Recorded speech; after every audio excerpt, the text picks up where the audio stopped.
প্রশ্ন উঠছে যে এই পলিগ্রাফ টেস্টে কি হবে সকল রহস্যের সমাধান? পলিগ্রাফ টেস্টে কি হবে অধরা রহস্যের তথ্য ফাঁস? দেখুন।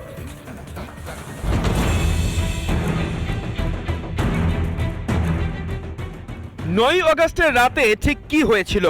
অভয়ার ধর্ষণ ও খুন কাণ্ডে কারা ছিল আসল অপরাধী? অভিযুক্ত সঞ্জয় কি আদৌ এই অপরাধের অংশীদার ছিলেন?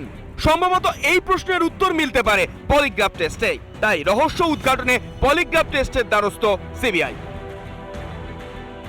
যেটা পলিগ্রাফ টেস্ট, সেটার অ্যাডমিসিবিলিটি নিয়ে অনেকের অনেক প্রশ্ন থাকে, কিন্তু যারা তদন্তকারী অফিসার থাকেন তাদের জন্য অনেকটা সুবিধা হয়। অর্থাৎ এই সঞ্জয় আসলে বলির পাঠা কিনা, সঞ্জয় অনেকগুলো নাম বলছে এড়িয়ে যাচ্ছে কিনা, এইটা একদম স্পেসিফিক জায়গাতে বের করতে পারবে।